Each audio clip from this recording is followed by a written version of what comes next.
Today we're going to talk about wildlife fire threats and response in Marin. We have two very distinguished members of our local fire departments to speak to us, one from Sonoma, one from Marin. Mark Brown, Deputy Chief of the Marin Fire Department, Marin County Fire Department. He started his career as a volunteer firefighter in 1986 in Sonoma County. He became a firefighter paramedic in 1991, eventually rising to Deputy Fire Chief. His duties include commanding the department's emergency operations, including fire suppression, training, emergency medical services, communications, hazardous materials, and other responses. He's also Operations Section Chief for CAL FIRE and an incident commander of the North Bay Incident Management Team. From Sonoma, we have Bob Norrbom. Am I saying that right? Yep. Okay. Bob is a Battalion Chief for Emergency Medical Services in the Sonoma Valley Fire and Rescue Authority, a third-generation firefighter. Chief Norrbom has over 30 years' experience in firefighting, serving the last 12 years as a shift battalion chief with Sonoma Valley Fire. He served fighting the Nuns Fire in Sonoma last year, which he'll be talking about, and also commanded activities in the efforts to fight fire outbreaks in the town of Glen Ellen, which is his hometown. During the massive fires in Sonoma in 2017, he served as Operations Branch Director for over 2 weeks on that incident. They'll be talking about a number of topics, but what we're hoping we'll hear is what happened in Sonoma in 2017, why did it happen? What has Marin County done in efforts to prepare for a possible similar event in our area? What have we done locally to minimize the risk and to respond? And then also we'll hear from these folks what we can do as individuals in our homes and in our communities to prepare in case a disaster comes to our doorstep. So without further ado, let me invite Chief Norrbom. Thank you. Thanks, Scott. Thank you all for having me here. This is a very unfortunate thing to talk about, but I do like to share our experience and try and help others, if they have to live through something like this, be more prepared. So actually I do have some evacuation tips. Those are what I'm going to hand those out to everybody. I've done this a couple times, and I had a slide up there of what to take with you when you evacuate. Everybody's trying to write it down, so I made copies for you all to have. So again, I was on the Nuns Fire. I grew up in Glen Ellen, and Chief Brown here actually grew up in Kenwood. So we were neighbors for many years, and even though we're in different counties, we've done a lot together. He was on the Nuns Fire as well, so he has some good perspective there. So I'm kind of going to go a little background of is this thing feeding back? You guys hear me okay? Yeah. Okay. I'm going to go a little background on the incident and some of the challenges we faced to kind of sum up, what occurred that night.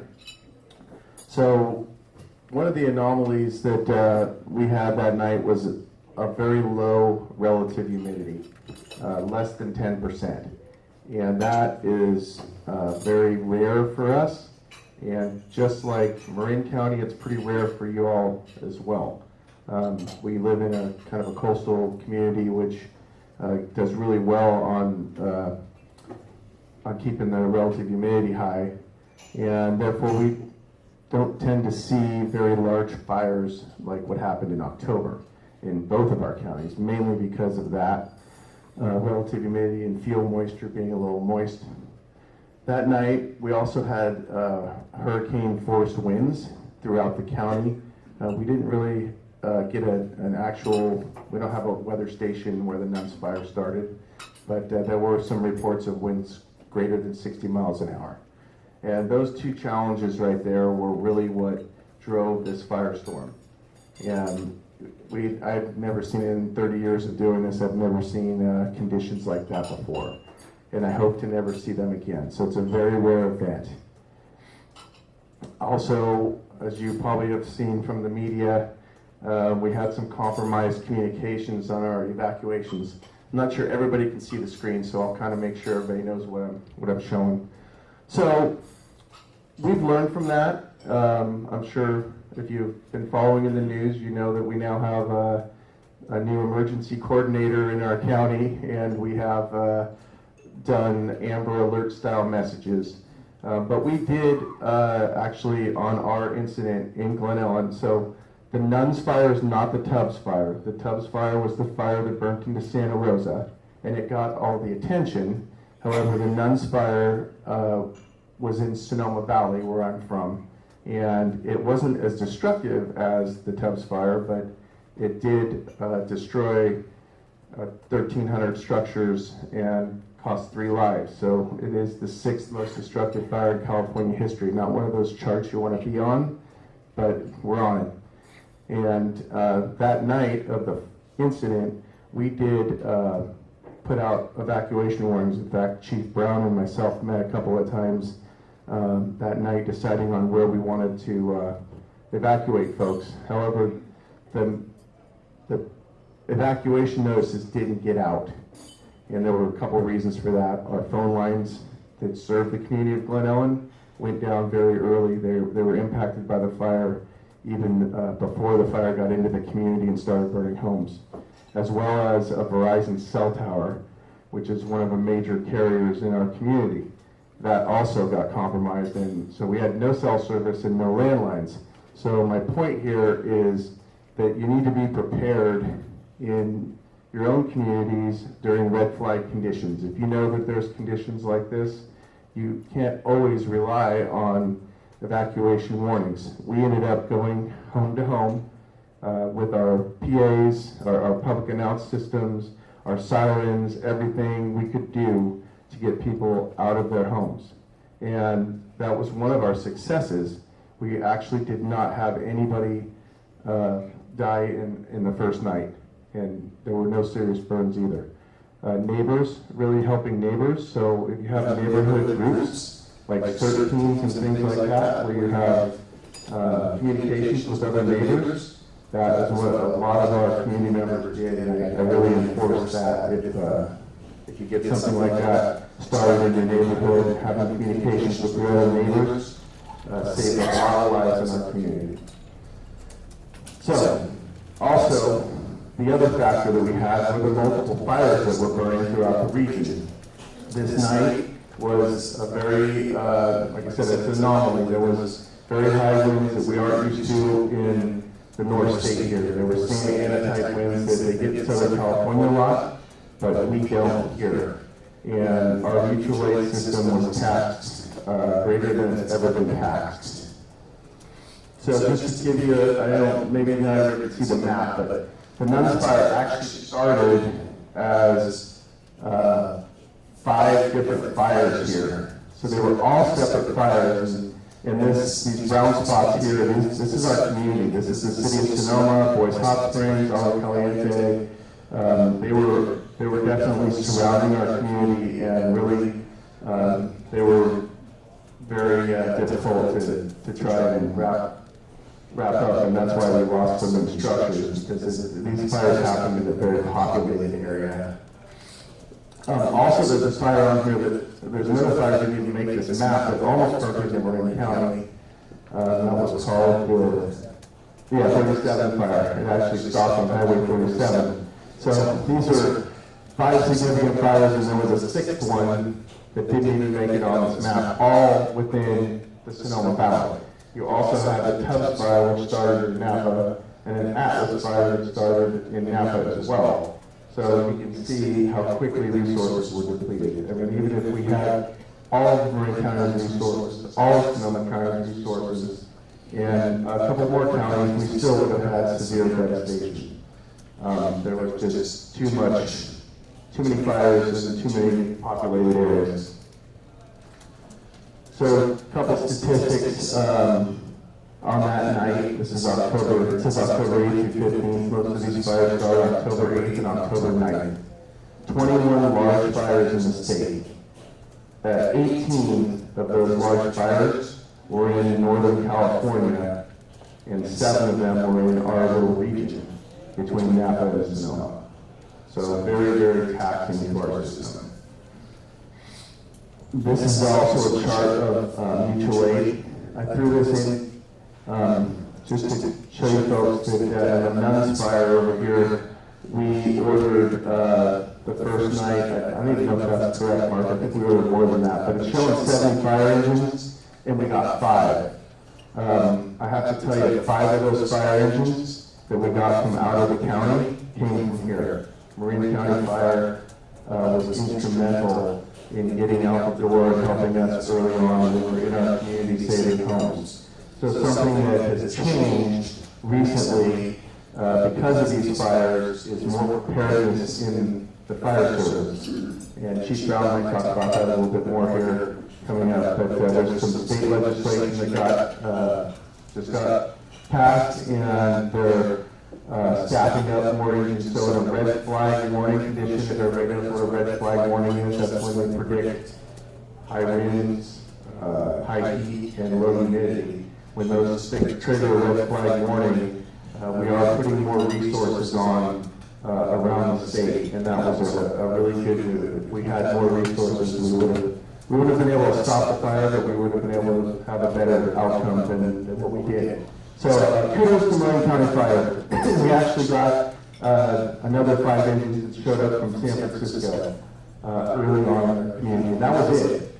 That was the most mutual aid we had for like 4 days. And the crews worked nonstop. Chief Brown's crews and the crews from our crews in San Francisco, they worked nonstop for 4 days until we got some relief in from other communities.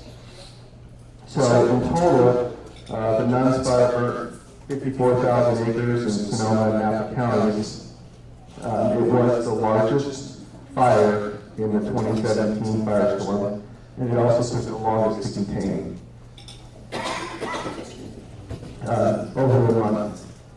So what we learned afterwards is we had a total of, just in Sonoma Valley, a total of 894 structures, 407 of them were residents, 29,000 acres burned within our valley. So it was very significant, very big impact for us. Unfortunately, a lot of the homes aren't being rebuilt yet. One of the reasons is insurance. So one of the things that I wanted to make sure that you folks all do is check with your homeowners policies, because people are amazed at how much it costs to rebuild a home now. And a lot of our folks were underinsured, so that's one thing you can do on your side to be more prepared, is to make sure that you can adequately rebuild your house with what it's insured for. Something else that has impacted our folks is also just the desire to move out of an area that could be in a wildfire, unfortunately. But most folks are planning to rebuild and are currently either permitted or in construction. So we have about 20% of the homes that were burnt down in some sort of a phase of foundation or construction. Excuse me. And only one residence I know of in our community that's been completely rebuilt. And so here we are a year later. So it takes time. One of the other things I was going to show you guys is a video and some pictures of the devastation. And I'll go over a few more things while we're watching it, so hopefully everybody can see it. So when I say we went door to door and house to house, this is actually our rescue unit driving down Warm Springs Road in downtown Glen Ellen, trying to get ahead of the fire to evacuate folks. And I kind of stopped here because there's a line down across the road, but they decided they could make it under it. So it's pretty harrowing where this guy's drove. I don't think I would have done that myself. But they were successful in being the other side of this fire and helping evacuate folks in front. And these are kind of some of the conditions that we saw that night. Evacuation warning. So I think you're going to talk about that, right? Okay, good. Because in Sonoma County we had an opt-in system, and I'm sure that Chief Brown talked about that, so I'll take that off my list. One of the things that this fire did surprise me is the fact of where these structures were burning. Our community is in a valley, And the valley floor, like your 101 corridor here, we always considered not to be a real high fire hazard area. These homes that aren't here, they were on the valley floor. They were not somewhere where I would think the homes would be severely damaged and destroyed like they were. So again, the wind and the relative humidity is what drove this fire, and it drove through backyards. As you can see right here, that's a suburban neighborhood with homes on either side, with the fences that were carrying the fire into the other neighborhoods. So, as a homeowner, providing defense around your structures is critical to keeping your house from burning in a wildfire. And I can't stress that enough about keeping the gutters clean, keeping your landscape trimmed up, no overhanging branches around homes, even bark up against the house. If you can keep your bark away from the house or anything flammable from away from your house would really help. About decks, we also saw decks that caught on fire, and I know they have fireproofing material out there for the decks, the treatment. I'm not sure how good that works, but after this fire, I'm not a big proponent of decks. I think concrete's the way to go. We ended up cutting a lot of decks off the homes that were on fire and saving the homes. So you might have a stucco house and a tile roof and think that your house is totally fire safe, but that wooden deck will still burn when the embers get on it. And lastly, fire safes. So I know a lot of folks, I have one included, keep my valuables in a fire safe. And we ended up having to cut open a lot of fire safes that got destroyed after the fire.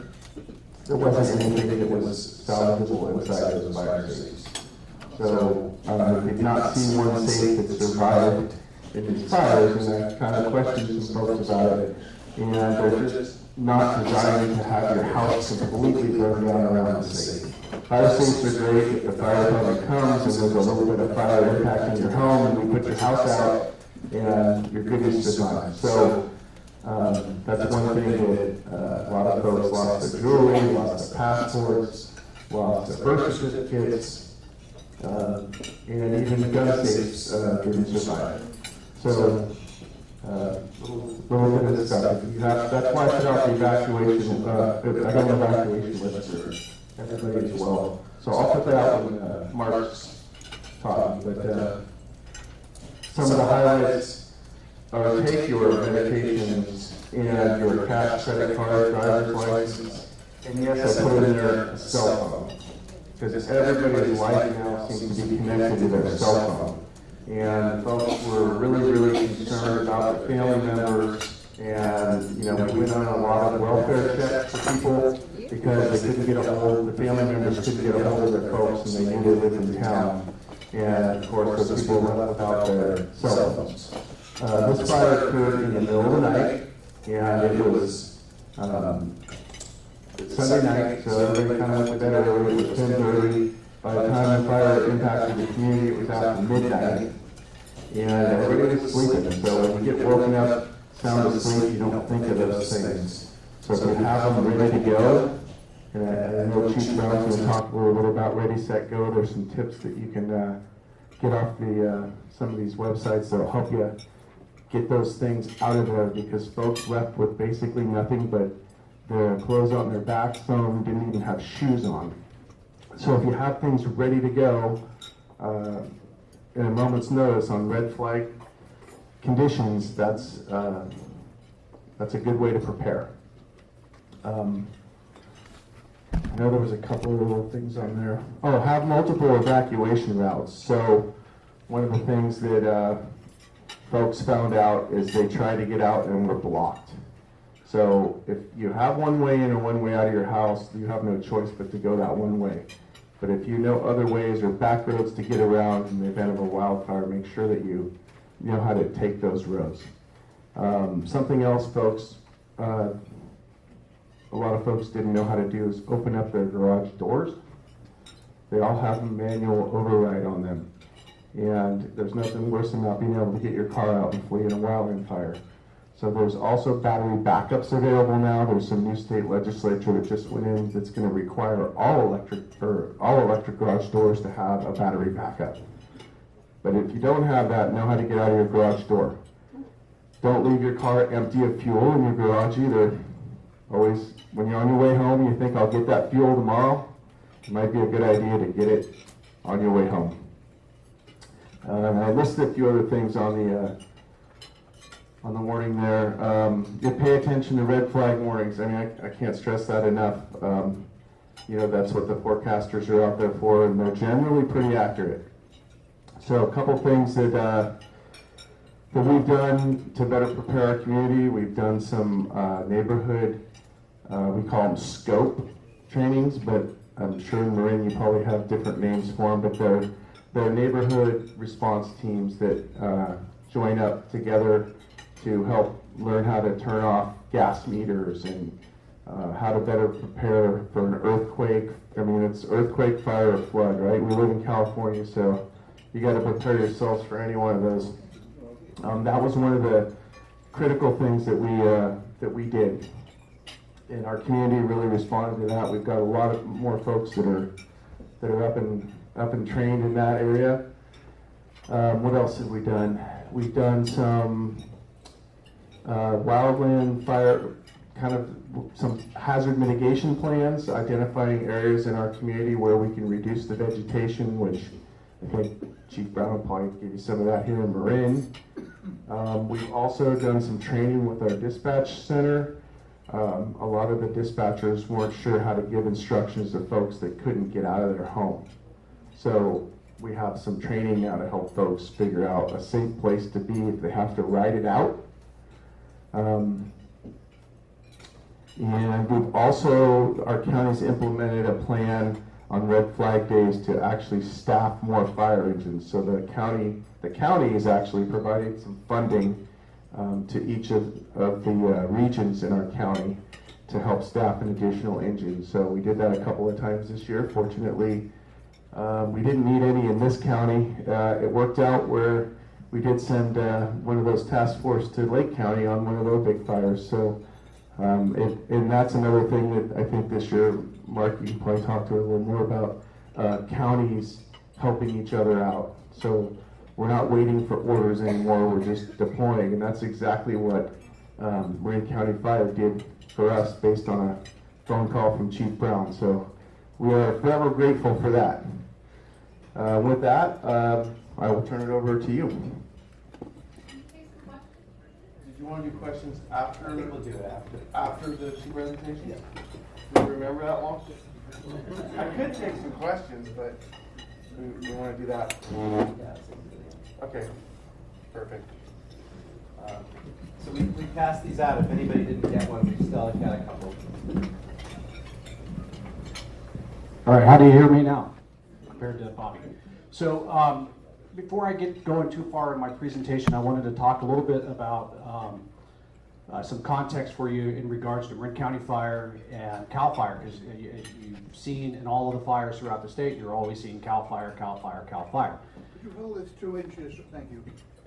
So there are 6 contract counties within the state of California that provide, that perform CAL FIRE's mission in what's called the state responsibility area. Marin County Fire Department is one of those contract counties. So there are no CAL FIRE resources stationed here. They contract with us to provide those resources, and then we work in lockstep with CAL FIRE with that mission. As the Deputy Fire Chief for Marin County Fire Department, my boss, Chief Jason Weber, we get to wear a bunch of different hats.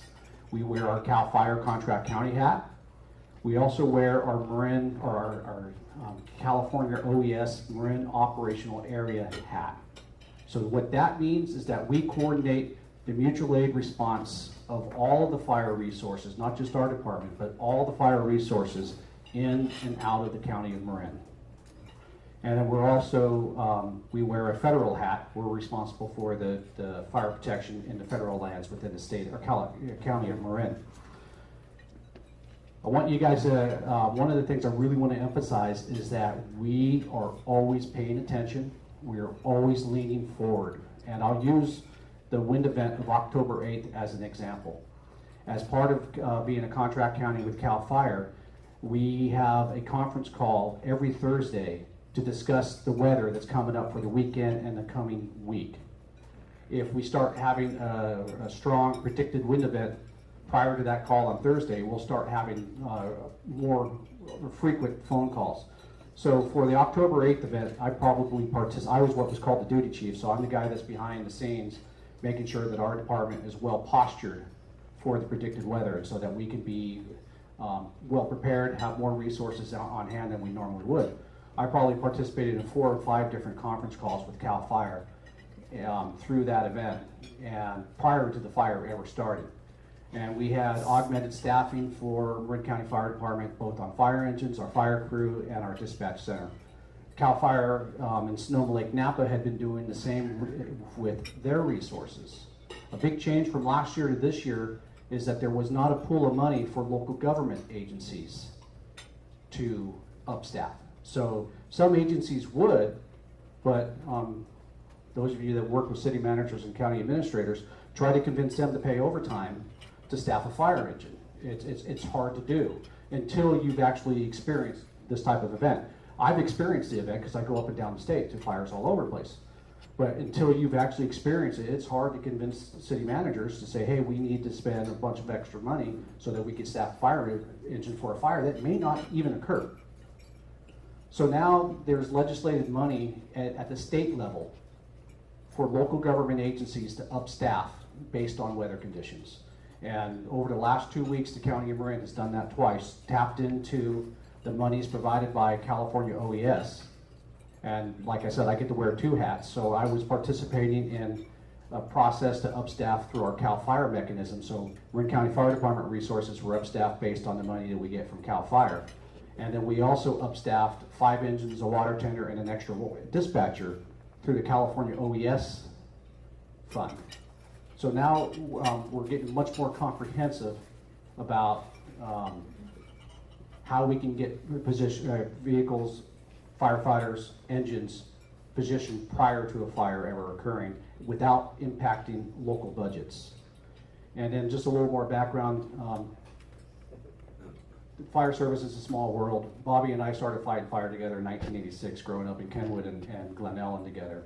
And we obviously have that connection, but as we go through fires all over the place, Bobby and I would be friends anyway, even if we didn't grow up together, because we've just been on so many fires together.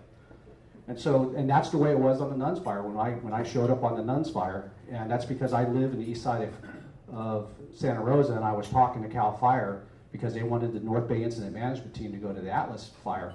I was talking to my counterpart with CAL FIRE and said, hey, all my stations are full. She goes, what can you give me? I said, I'll give you 5 engines and a dozer right now to start, and then we can work from there. And so we got those 5 engines and the bulldozer going. They ended up going to the Nuns Fire. And then I called her back and said, oh, by the way, I keep pushing the button on accident, don't I? Wow, cool. So I called her up back and said, hey, one of my battalion chiefs and I are 10 minutes from Kenwood. Where do you want us? And she goes, go to Kenwood. So then I called my boss, Jason, Chief Weber, and that's when he started coordinating with all the fire chiefs in Marin County to get additional engines going to Sonoma. They didn't end up going all to the Nuns Fire, but by 4 a.m., 20 fire engines from the County of Marin were in Sonoma between the Tubbs, the Presley, the Nuns. Those 3 fires is where all those engines went to. So we were an active and forward-leaning participant in the mutual aid system to support our neighbors to the north, and we had the type of relationship with our counterparts in Sonoma that if that same fire was burning in Marin, we would have that access to them. It's a phone call away. Plus the we call it ROS, Resource Order and Status System, but the computer system that requests the resources to go up and down the state. So just know that that's our posture, and that's how we really work together to make sure that we're protecting the communities. So part of what we did was put together this PowerPoint was originally presented to the Board of Supervisors as part of a ad hoc committee that was created by the board to inform them what we've done for the lessons learned. So how did California get to where we're at now? Well, increased population. Over the last 20 years, I don't know the exact numbers, but we've had a dramatic increase in population, right? And so that's pushing people more and more into the wildland urban interface. People are building houses where traditionally the houses never were. Mountain Grove's a good example. Back in 1964, when the Hanley fire, which filled just about the exact same perimeter as the Tubbs fire, all those houses in Fountain Grove weren't there. So we continue to put homes where there are traditionally large and devastating fires. And for good or bad, we have 100 years of very successful wildland fire suppression. Fire is a natural part of the ecology of the state of California. There's no getting around it. And, but we've built out into so many areas that we can't let naturally occurring fires just burn, because then lives will be threatened. So we need to find a way to help nature clear out what was supposed to be cleared out by low intensity naturally occurring fires. We're going to have to become more aggressive at that. And much of the legislation that just got passed last month is geared towards getting rid of that vegetation in a healthy manner prior to any fire. And then to take politics out of it, climate change. Climate change is happening. This number right here, our traditional fire season has extended in the state of California by 78 days over the last 20 years. So that has a tremendous impact on how many fires we're fighting, how explosive those fires are, and it's hard for us to keep up. I also wanted to this slide talks about, we didn't just wait for the 2018 firestorms to wake up and go, hey, we got to take action. So this slide actually talks about what the county of Marin's been doing, from learning from fires both in Marin and throughout the state of California. And actually what's not listed in there is the formation of the Tamalpais Forestry Association that turned into the Tamalpais Forest Fire District in 1917, which turned into the Marin County Fire Department in 1941. Tamalpais Forest Fire District was a bunch of guys patrolling the mountain on horseback with tool caches throughout the mountain. And they would patrol. When they saw a fire, they would muster up the rest of their people, sometimes go into bars and wake people up out of the bars, get them off the bar. I'm not kidding you, and get them up on the fire and fight fire.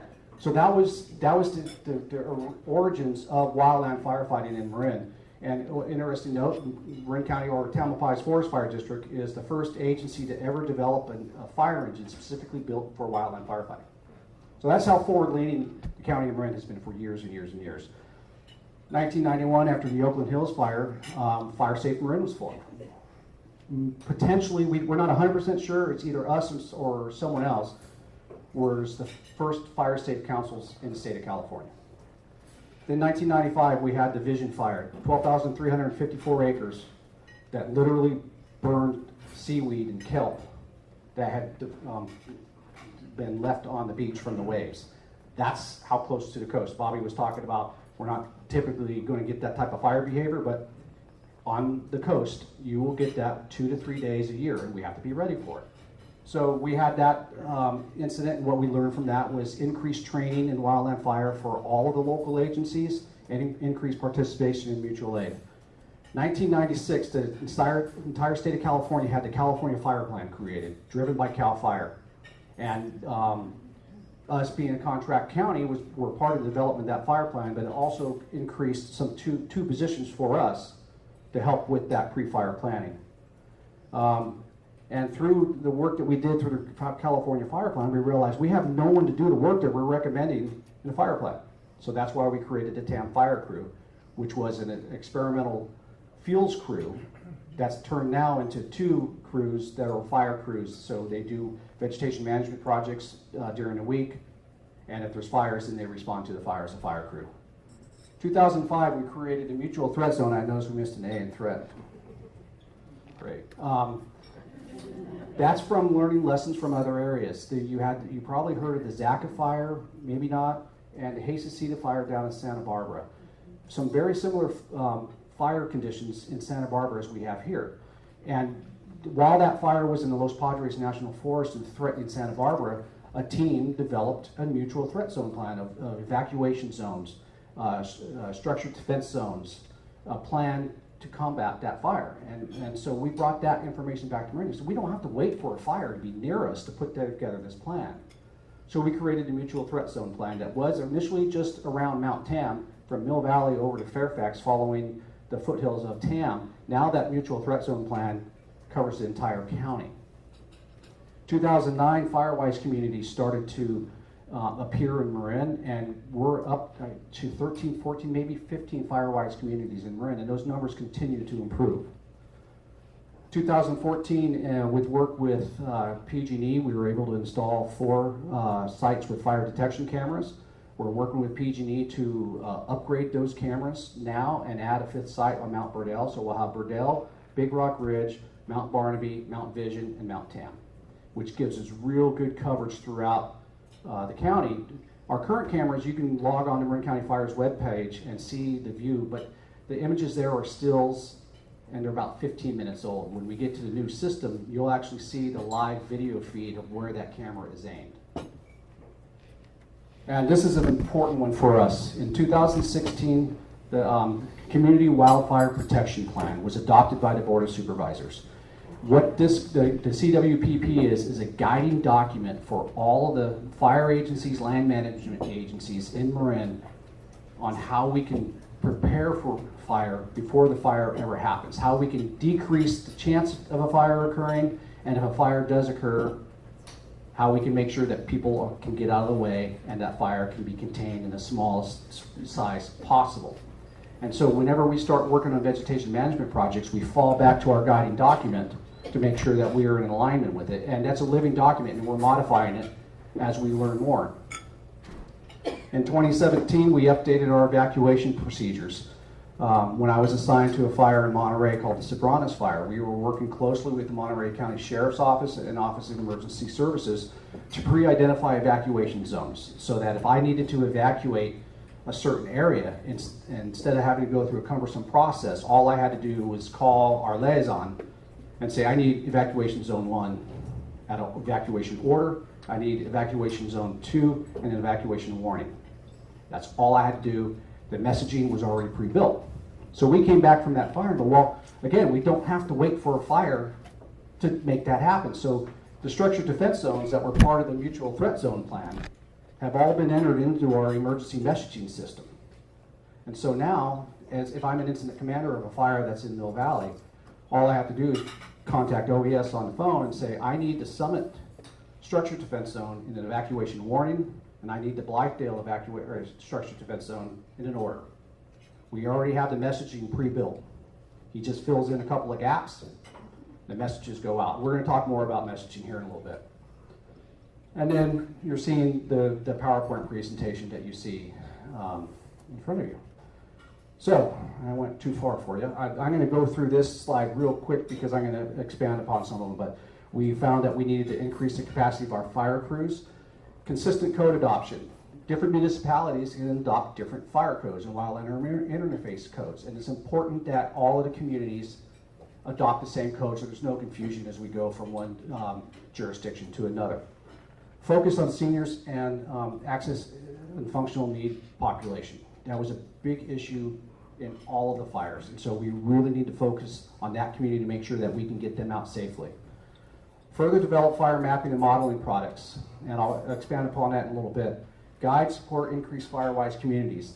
We've got a great track record, but we need to keep it going. Funding for a disaster coordinator that will reside with County Fire, that will work with all of the agencies, not just within County Fire, to set us up for success should a disaster occur. Increase community outreach for red flag warnings. I hope that you've seen some more outreach from all the county agencies, not just Marin County Fire, but all the fire agencies over those last couple of red flags that we had. Using social media, fire information hotlines, so on and so forth. We want to make sure that the public is as well informed as we can possibly make them when we have red flag conditions.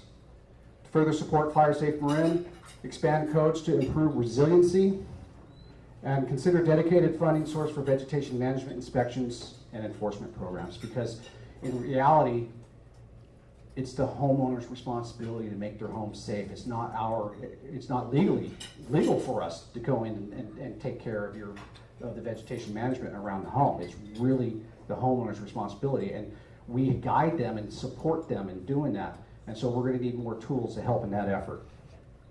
For the Law Enforcement Office of Emergency Services, one of their goals was to increase the number of evacuation exercises annually. One of the places that we did an evacuation drill this year that we hadn't done ever before was in the San Geronimo Valley. And then we had the Irving Fire on Mount Barnaby, and many of the people that we evacuated during the Irving Fire participated in that drill. And I have to say that our unified command that we had with the Sheriff's Office during that fire was probably the best example of unified command I've seen in the County of Marin. I was very proud of how far our people have come. Improved law enforcement mutual aid. Fire service has had mutual aid down to a science in California. Despite the struggles that we had during October 8th, there is not a better mutual aid system in the world, and I'm not exaggerating when I say the world, than the state of California. I did the quick math on the numbers, and it was 135 fire engines that showed up, actually 145 fire engines that showed up in Sonoma County from outside of Marin. If you think about the 250 fires that were burning throughout the state of California, we were able to mobilize 145 fire engines from outside of Sonoma to go into Sonoma to help combat that challenge. I think that's a pretty good feat. However, we can't rest on our laurels and say, hey, our system's great, we don't need to change it. We still need to continue to strive to improve, and that's why we have that pre-positioning money now. But law enforcement's mutual aid is improving day after day. The Barnaby or the Irving Fire on Mount Barnaby is a good example. We had law agencies from almost every agency in the county going door to door, helping us perform evacuations. In the same way that we have money, whether it's from CAL FIRE or local OES or state OES to pay for mutual aid, unfortunately law enforcement doesn't. It's a mostly volunteer system, so when the Sheriff of Marin is providing resources to the County of Sonoma, he's not guaranteed for reimbursement of his resources, where with the fire service, we're guaranteed a reimbursement of our resources, so they really need to work on that. We've been updating our evacuation plan, working on a public service announcement for increased public distribution about evacuation. We really need to track and increase the registration for Alert Marin, and that's one of the challenges I'm going to give to all of you today, that you guys need to go out and grab about 5 people or more in your neighborhood if they aren't already enrolled in Alert Marin. If you're not already enrolled in Alert Marin, by the end of today, I need you guys to be enrolled in Alert Marin. And by the end of the week, I need you to get 5 more people. And make those 5 people get 5 more people. We have to get people registered in Alert Marin. We also need to add Spanish language and additional languages to our messaging. Improve the consistency of our messaging. And what I mean by consistency, if the sheriff says one message, the same message has to be coming out of the fire department as the Novato Police Department, because when we start having conflicted messages, people get confused. And we also need to start driving, if you get a Nixle alert, that you understand that that is information for you. If you get an Alert Marin alert, we expect action out of you, and we'll expand on that a little bit more. And again, the seniors and the access and functional needs populations. Just some of the investments we're making. $500,000 has been added to County Fire's budget to work towards a lot of these goals. And it's not just for County Fires, for all of the agencies in Marin. We partnered with National Park Service to expand our fire crew, so we now have an additional crew, 2 additional engines. We will be working with seniors and the AFN networks to, well, I say we technically aren't responsible for doing defensible space around people's homes. Some people just financially and physically can't do it, so we're working on a grant program to support that. We all are also very aggressive about going after state grants, and so you're seeing some of the state grants that we've been successful in getting. LIDAR is a way to analyze the vegetation, so we get up-to-date analysis of the vegetation that's in Marin, and not just of the vegetation. We're starting to get data such as roof types, so we can know that this community is predominantly shake roof versus asphalt shingle versus tile. So we're starting to get a lot more data that we can be successful in combating and preparing people for wildland fire. $200,000 worth of grants for vegetation management throughout the county. And we're going to, and then web EOC so that our EOC can function well with all of the EOCs in the county. And we're going to continue to be hitting up the Board of Supervisors and other grant funds to get more money. So like I mentioned, our CWPP is really our primary driver of where we're doing our vegetation management programs. That LiDAR information that we're updating is going to be pumped right back into the CWPP so that we can make that a true living document that's accurate now. So it's not just a document that was accurate in 2016.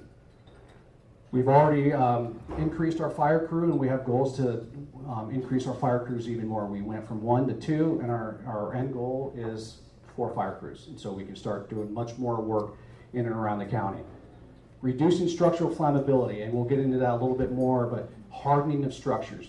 Good building construction methods, protected vents, decks that, if they're built, are covered so embers can't get underneath the decks, so on and so forth.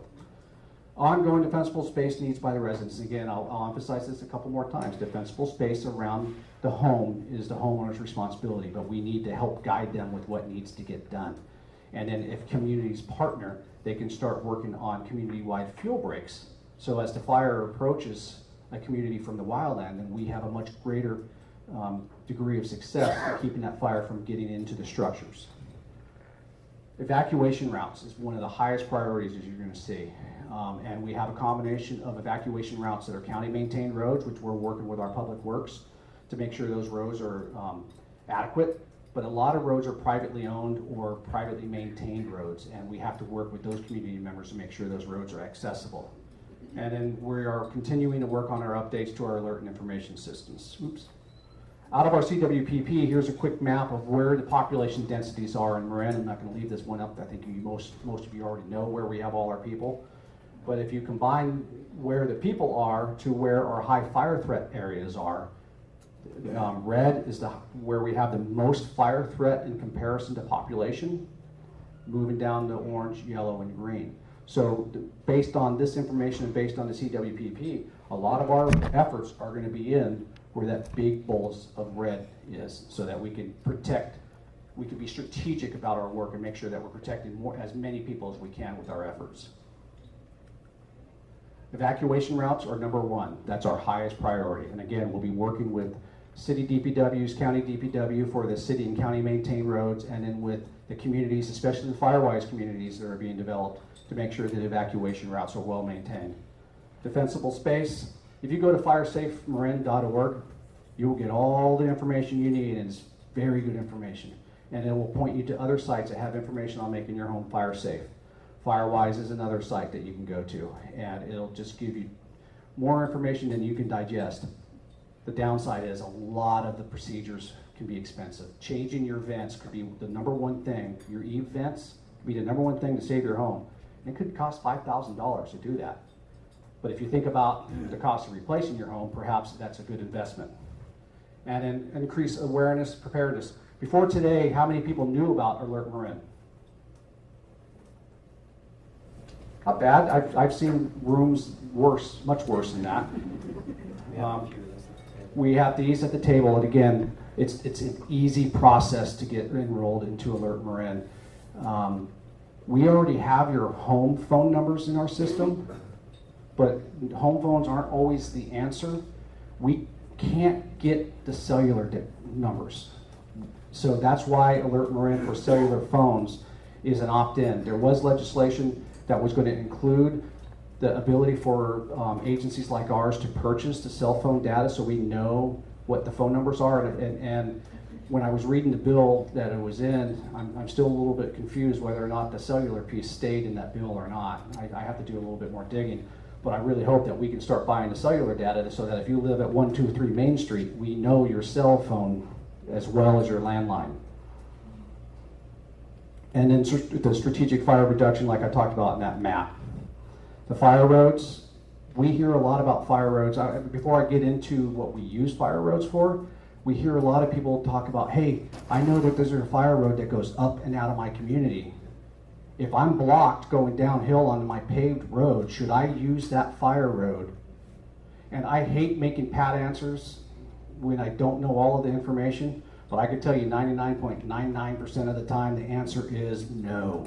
Don't use fire roads to go above, because fires want to burn uphill. And then we hear, oh, but I'll get out of the timber and out into the grass. You know where most firefighters die who are wearing protective equipment? In the grass. So that's actually the last area that we want you guys to be in. So you're in that one way in, one way out road, as Bobby talked about.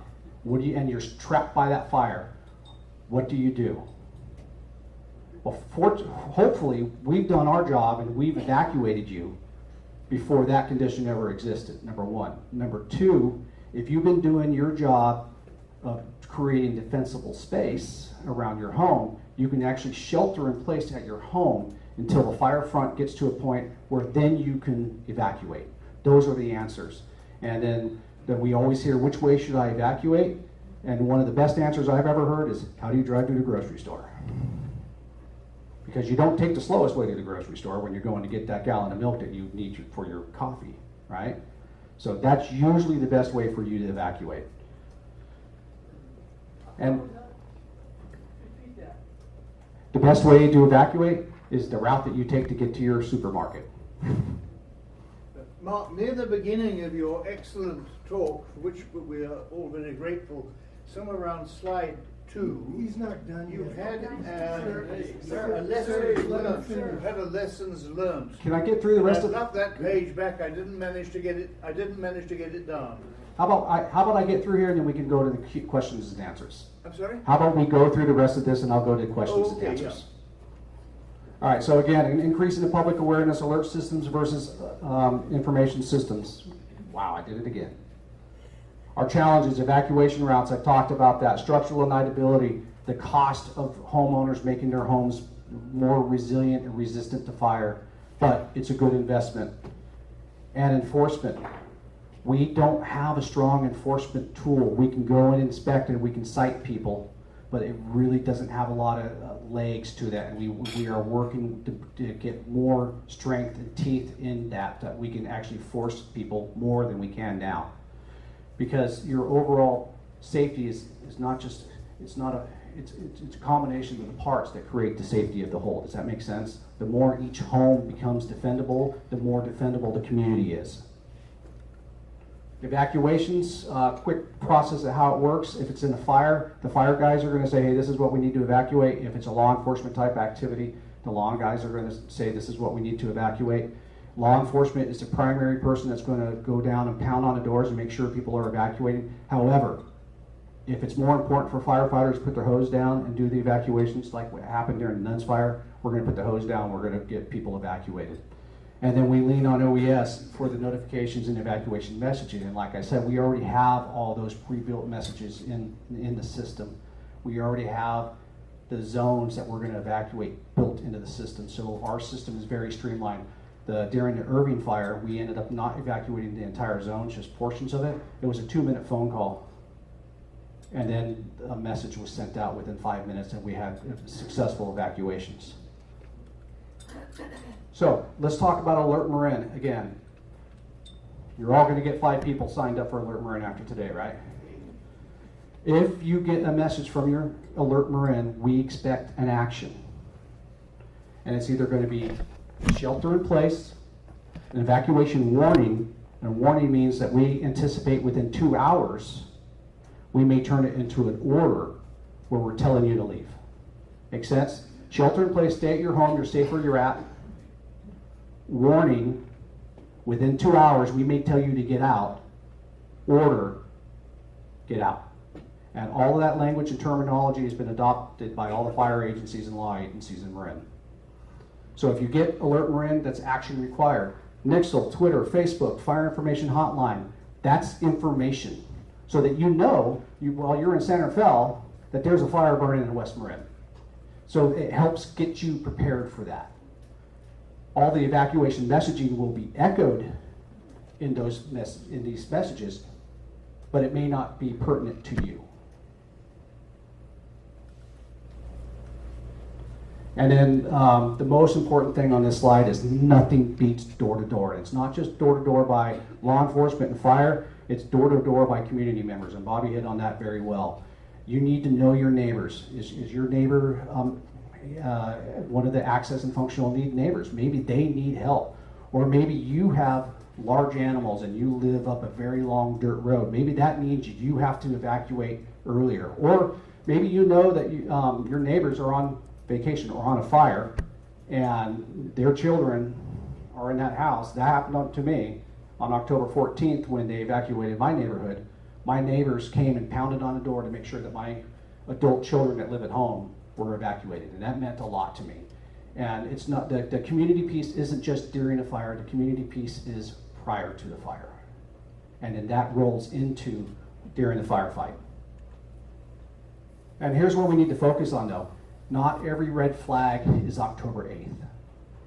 And I say that because we're going to get to a level of panic and it's going to start desensitizing people, and they see a red flag and then they don't see a fire that occurs from it. And then after about 20 of those, they're going to go, it's just another red flag. We haven't gotten a fire out of that.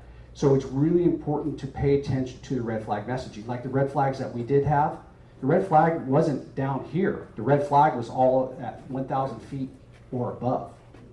So it's good to understand that differentiation.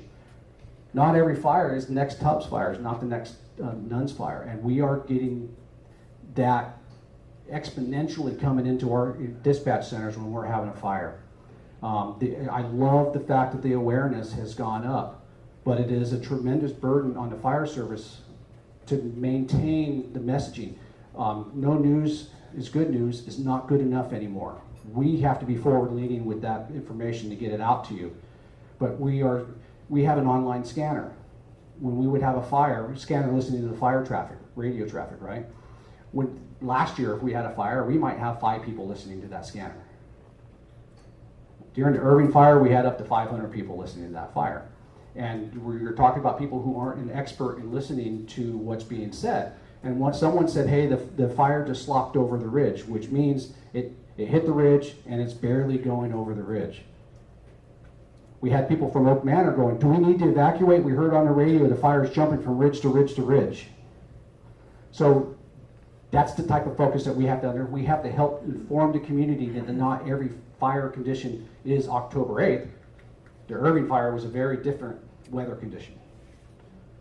And then we need to focus on the fires that happen 99.99% of the time, and that's that 3 to 5 acre fire that can be on a home before a fire engine can get to your home. The fire may start hundreds of feet from your home when you have a fire engine that's 2 miles away from your phone. And we need your home to defend itself on that little fire before a fire engine gets there. And then if everyone does that, then we become much more prepared for the Nuns fire, for the Tubb fire. So now's the time for questions. I just want to start by thanking you guys for what you do every day and what you did last year and for sharing your insights today. We have a neighborhood block captain program in our town, and for the last year we've been practicing going around and telling neighbors that they need to evacuate for a fire. And so we've created these scenarios that the neighbors present when the block captains come, and one of them is a resident who doesn't want to leave until they've turned off their gas. Now, Chief Norrbom, when you were talking about the scope thing, you talked about people going around and learning how to turn off their gas. I'm just wondering, when there's an evacuation order, is it more important to get people out quickly, or is it important to take that time to turn off the gas? Thank you. It's more important to get people out quickly. The gas, it's good if you have time, but it's not going to make a whole lot of difference when the house, like what we saw, burns to the ground because the gas meter got destroyed anyway.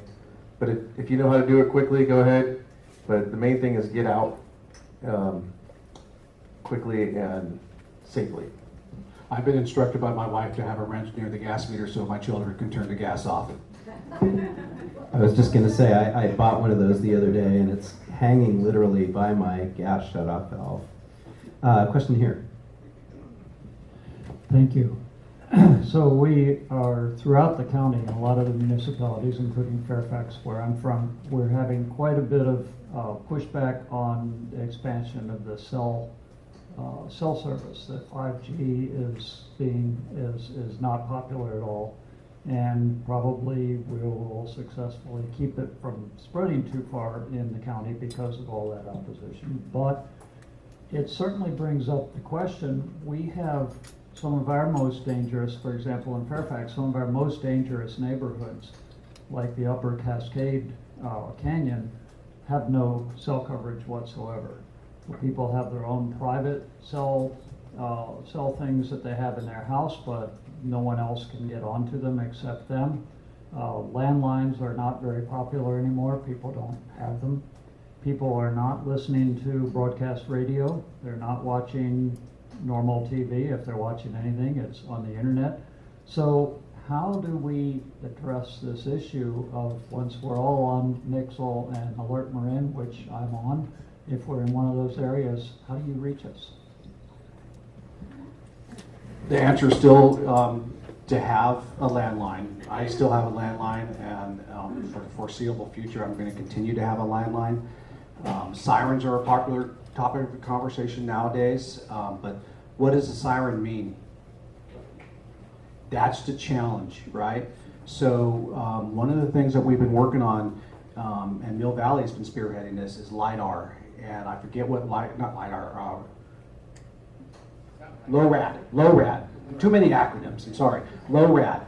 And what it is this new technology, speaker technology, that produces a very audible voice. And you can understand it whether you're 10 feet from the tower or a mile from the tower. We had a presentation, a demonstration in Mill Valley, and it was phenomenal how understandable it was. So Mill Valley is working through the process of getting those low-rad speakers installed in their towns, and we just, under Chief Welch's leadership, he's sharing all that information with the rest of the towns, and you're going to see a lot of the municipalities in the county jumping on board. That could be that, but that's just part of the solution. It's not all of the solution. It's making sure that the public is engaged during high fire danger days. You can't cover everything in 1 hour, I know, but the great concentration of your talk has been on what you do when a fire starts. What about the causes of fires? To start with, you said precious little about how these damn things start. Are you also working on trying to reduce the number of fires that even start? The answer is yes. The short answer is yes. There's many different ways. PG&E's been raked over the coals over the last few months. Some of it deserved, some of it not. I'll be perfectly honest with you. But I've been attending a couple of different community meetings with PG&E and their efforts that they're going through, and I support all of the efforts that they're going through, and specifically in regards to power lines. And they have multiple strategies of making sure that their power lines don't cause fires. One of them is the vegetation around the line used to be a cone. It was a sphere. And so they can have overhanging vegetation over the trees. That was allowable by law. Now they're trying to make it to the sky. They're also trying to increase the distance from the power line. They're exploring non-wood poles and strengthening their cross members and insulating their lines rather than having bare lines.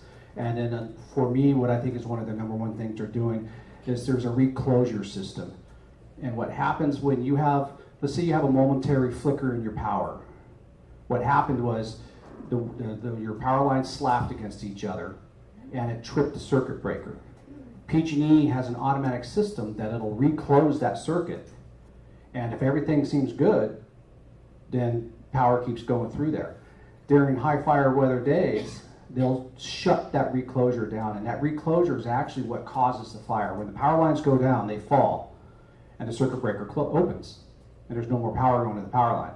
But it's when the reclosure happens, and they send power back to that line, that's what starts the fire most of the time, or presents danger to our firefighters. So they are turning off those reclosures during high fire danger days. And then we're continuing our public messaging about mowing, making sure you're not mowing in the middle of a hot day. where there's rocks, spark arresters, so on and so forth. But yeah, we do have an aggressive campaign.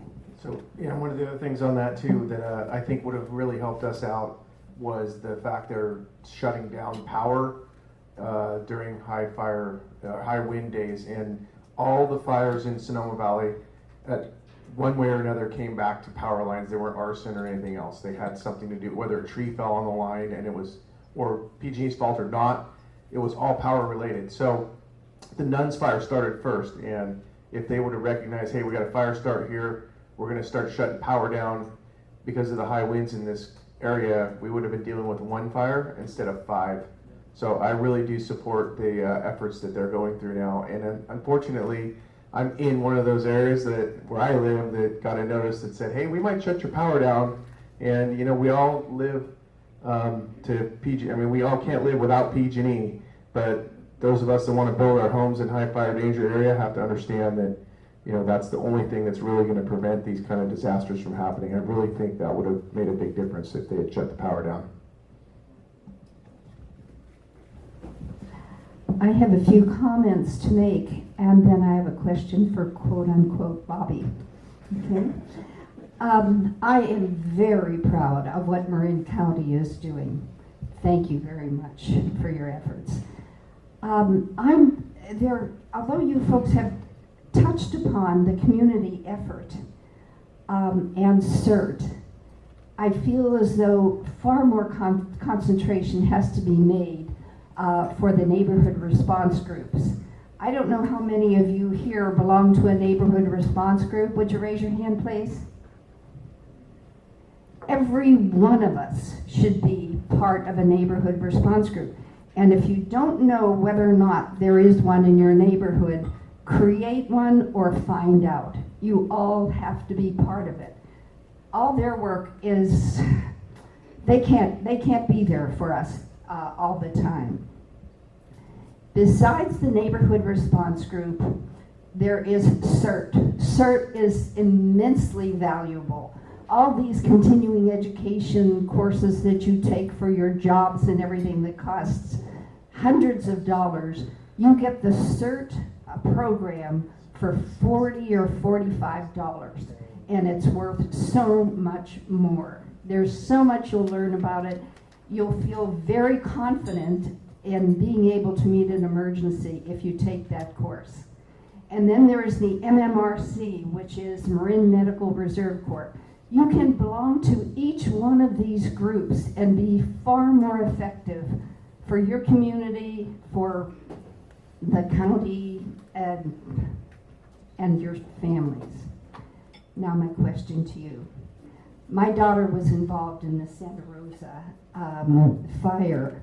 Her home was saved, their home was saved because of your efforts. Thank you. I'm wondering how much Sonoma has done in terms of encouraging their people to form the NRG groups, whether you have a CERT program or a medical reserve corps. Thank you.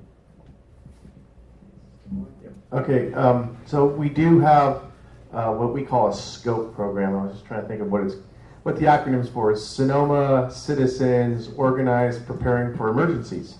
It's the same thing as a CERT, and we are pushing that as much as we can on our community members. We're advertising it. We're holding classes on a regular basis. We don't have enough people that are signed up and doing it. And I echo what you're saying. We can only do so much.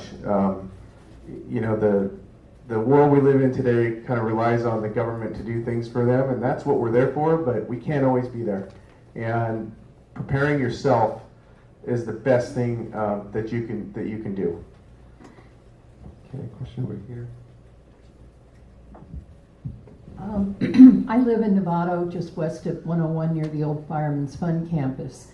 And I received a notice about a month ago that my homeowner's insurance of 31 years was being canceled for 2 reasons. I'm in a high fire area, and there's only one way out of my neighborhood. And I was able to, went to another company that wouldn't write it either, and then finally, found some good coverage and used it as an opportunity to upgrade what you were talking about earlier. My question is, down the road with everything going on in California, could this become a crisis? And where is it all going to go? I think it can, to be honest with you. I mean, the insurance companies, for right or wrong, are in the business to make money. And so it is something that is happening throughout the state. We've been helping residents write letters to their insurance company. We've been providing proof that we've inspected their property and that they have met the structural defense guidelines and have helped residents get their insurance. Whether there'll be a tipping point where insurance companies say, you know what, we're done with California, that could happen. But I do know that the legislature is working on putting in protections so that doesn't happen. So if you have access to assembly members or senators, state senators, that would be a good one to keep pushing. I live on the east side of the Tiburon Peninsula, along Paradise Drive. Along a 1 mile stretch, I can show you about 4 or 5 standing dead trees. I can show you one 80-footer that's fallen over, and I can show you another one that's fallen over. And they just clipped the top of it off so it wasn't visible from the road. You look down and there's all that fire fuel still there. The question that I've got is this: people don't take action to protect the larger part of their property, and that's the fuel for major fires.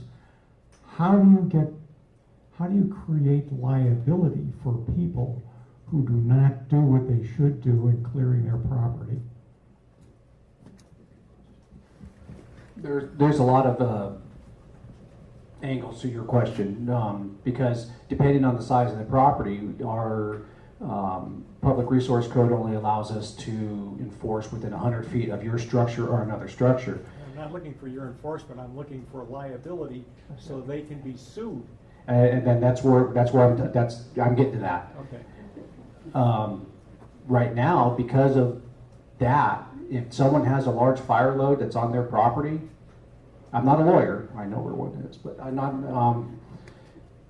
But our enforcement is only to 100 feet. If their vegetation is in the middle of their property, it's not within 100 feet of another structure, my understanding there is no liability.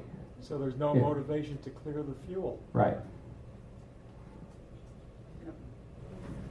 I'm sorry I couldn't give you a better answer, but that's just the way the state public resource code is written. We ought to work on it and change it.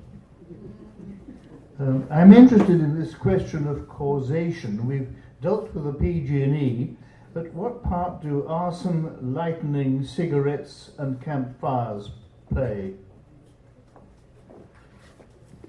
The fact of the matter is people are the #1 cause of fire in California. Lightning in other areas of the state of California is a very common cause of fire. In Marin, my 28-year career, we've probably had 10 fires caused by lightning.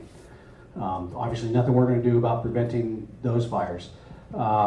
Campfires, the Angel Island fire was a campfire.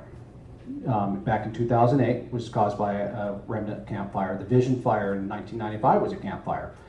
So it's up to, we've been working with state parks, national parks, other campgrounds to make sure that on red flag days that campfires aren't allowed. No campfires on Angel Island at all anymore. So when it comes to that, that's big, has been a push for us. It'll continue to be an issue, but we'll continue to push. Arson is, CAL FIRE has a very aggressive arson task force. And us being a contract county, we work very closely with CAL FIRE. And so if we start getting this serious suspicious fires, it's not just Marin County Fire, Marin County SO, but we have the power of CAL FIRE's arson investigation team that's coming to work with us. And then it's public awareness, so people know that during a high fire danger day, don't be smoking in the woods. Cigarettes, everyone likes to talk about cigarettes. It really takes less than 20% humidity for a cigarette to be able to start a fire, but those are our worst days. So there is that public awareness, and that's one of the reasons why a lot of the public lands are closed during red flag days in Marin. Do you get a lot of arson? Actually, in Marin, no. In other areas of the state, yes. Okay, time for one more question, Laura. Thank you. Thank you, gentlemen, for your service to our community. I have 2 quick questions. Number one, Can you talk a little bit about your coordination with law enforcement since they're responsible for the evacuations? How do you coordinate with them? And since we're short of time, I'll just ask that one. Thank you. All right, do that one first. Okay, so like I said during the Irving fire, that was one of the best examples of unified command. And for unified command is if you have an incident that is impacting either one discipline, law, fire, or multiple disciplines, law, fire, or multiple jurisdictions, we'll enter into unified command. And so I'll use the Irving fire as an example. When I was the incident commander of the Irving fire, I had a sheriff's lieutenant standing side by side with me. And so when I said, these are the areas that I need to be evacuated, my partner in unified command coordinated with all the law resources and the evacuations. And another part of evacuation is traffic control points. And so they had a direct connection to CHP because they were providing the traffic control points while the deputies and police officers were doing the evacuation. Face-to-face communication is always the best, right? And that's what we prefer in unified command. So on day 2 of the Irving fire, I had a sheriff's lieutenant ride with me in my pickup the entire time. That is the plan. Thank you. My other question is, after the fact, particularly the Santa Rosa fires, I work at the DA's office, and many of us wanted to help in some way. And when we went to social media, it seemed like sometimes there's too much help and too much things being brought to locations that almost made it worse. So do you have just one recommendation for if somebody is not part of the process and we're sitting back and really do want to contribute to the people who are out there, how we would do that? Financial donations to reputable nonprofits. Because clothes, I was involved in a fire in Siskiyou, and they had more clothes than people burned out within 12 hours. Food goes bad. Water, we end up getting more water than we need. So my number one suggestion is financial donations to reputable nonprofit organizations. All right, we're going to need to wrap it up. Thank you, Chief Brown, Chief Norrbom. And before we all go, there's takeaways here, right? Alert Marin, there's little flyers that you can pick up from the table.